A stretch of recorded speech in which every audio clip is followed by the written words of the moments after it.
So once you check mark rudder endpoints, you want to set all these sliders center. Then pop your servo horn on. It was off. Pop it on with these as straight as you can get them. Okay?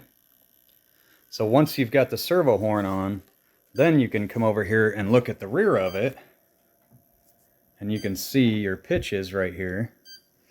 And you want to set the endpoints, which is going to make this slider right here go this way and this way. And basically you want it to go as far as it can without locking up, without bottoming it. You want it to go as far as you can, like this brass piece right here. You want it to go as far as you can without it binding. So I'll show you what binding looks like. So you can see I'm moving it around. That would be binded. It's up against a wall and there's nothing that it can do. So we're going to come out to about here. And then same on this side. Now you're going to notice it's going to switch up.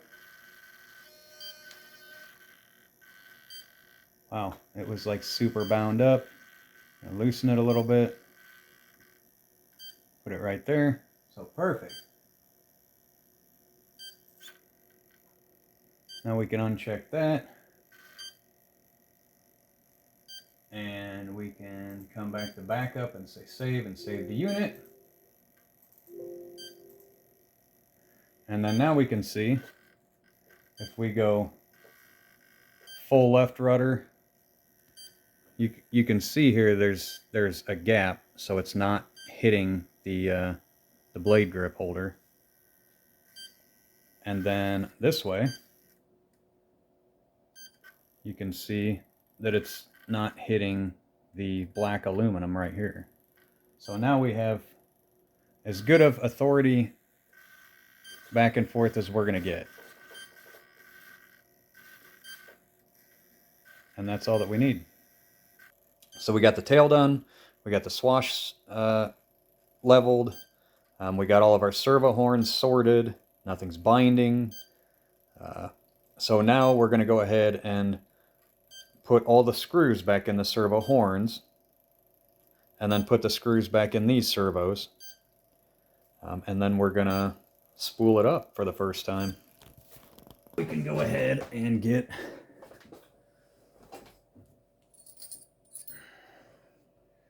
all of this crap put back in. I am going to unplug the Wi-Fi link, take it out of the system port and out of the auxiliary port. So let's do a full spool up.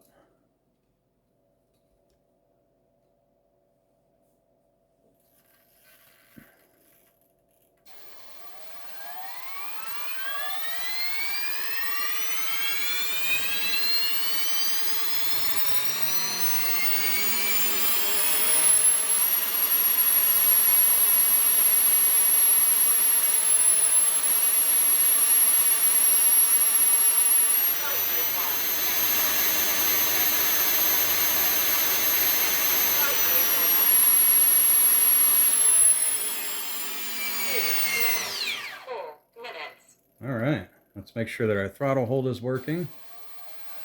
So we got it spooling, throttle hold. Throttle hold works. Very nice. So, we're looking really, really good. Soft start is working on the ESC. It's working there. Apparently on the Spirit Pro, which I've never had a Pro before. Its default is set to auxiliary 1 for your ESC. You probably could set it to auxiliary 2 in the software, but I'm not going to mess with it right now. I really don't care. Just plug it into the other port. Auxiliary 1 is what it is on my other non-Pro units. So the only difference between this that I can work out between this and the non-Pro is it has spots for 2 satellites. It has channel 0, 1, 2, 3, 4 instead of just 1, 2, 3, 4. And then it has an extra auxiliary. That's it. Other than that, the software is exactly the same. So I'm going to power this off.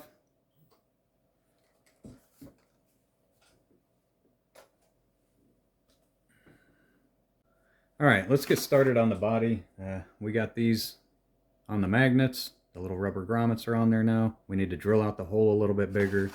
But I'm going to start putting on this rubber stuff that makes it so that you don't bust up your fiberglass super easily.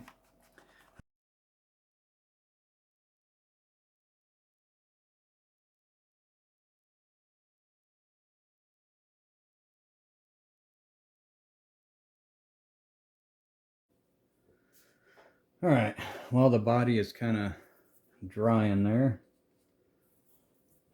I'm going to put on the tail blades.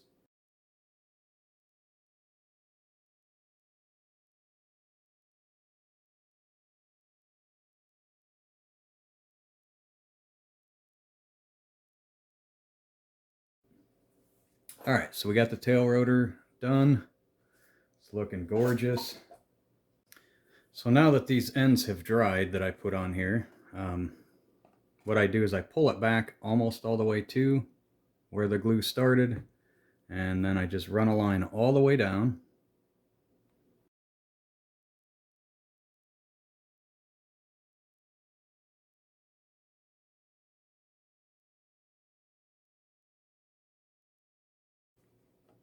I'm actually going to take a paper towel and clean up some of the edges.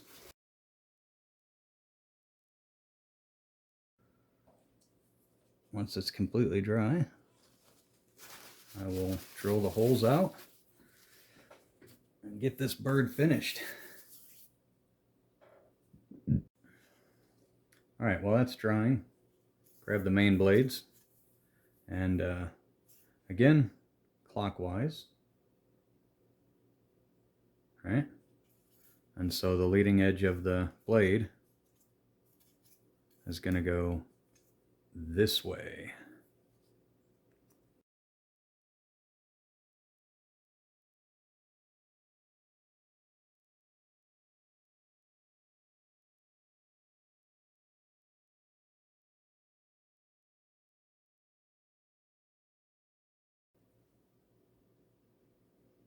All right, main blades are on.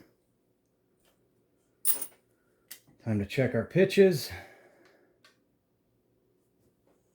So let's pop the battery back in.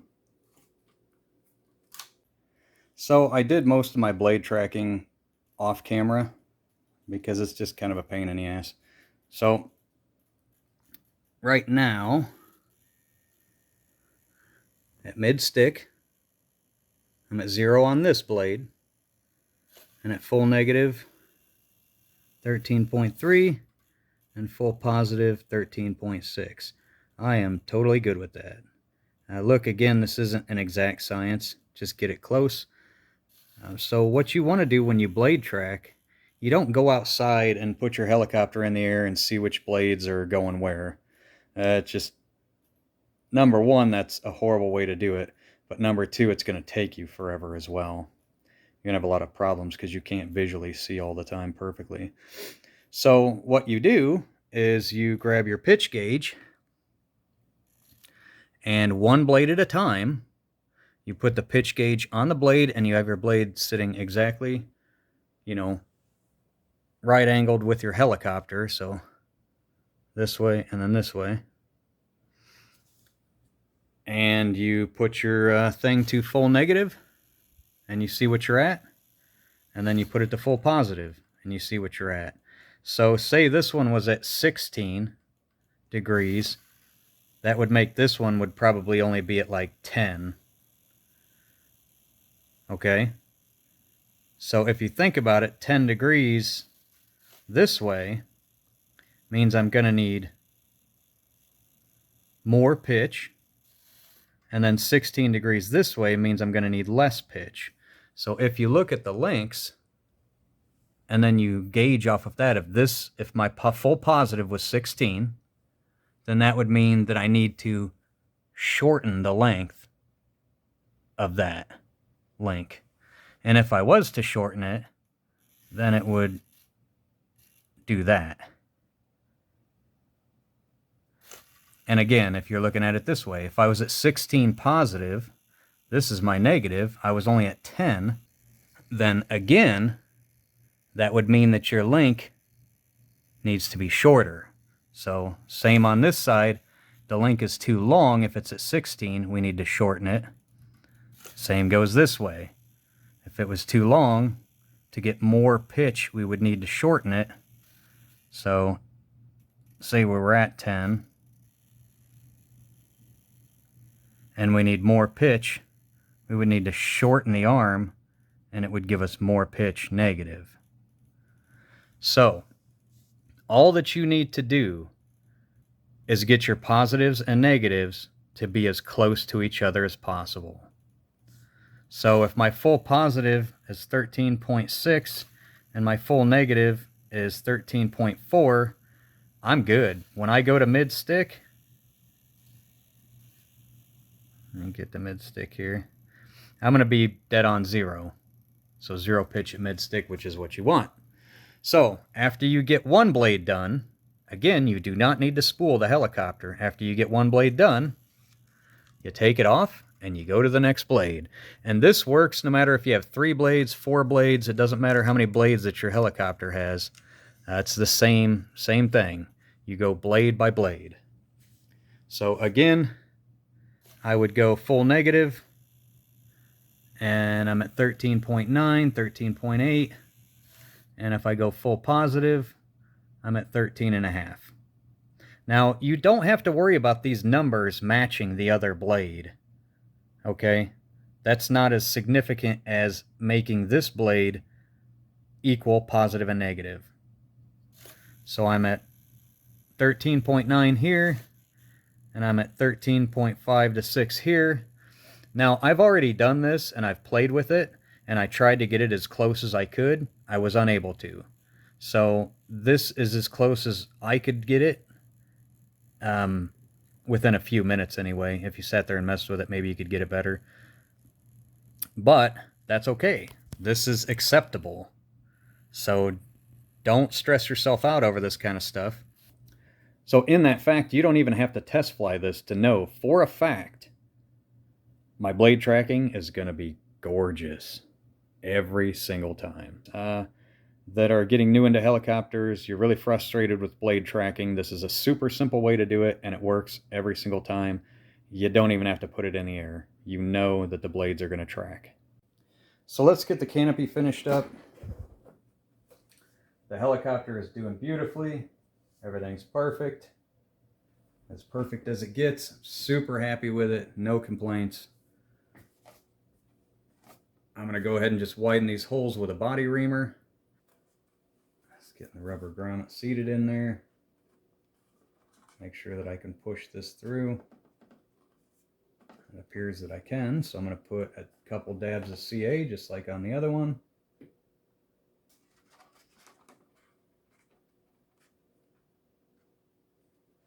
There we go, guys.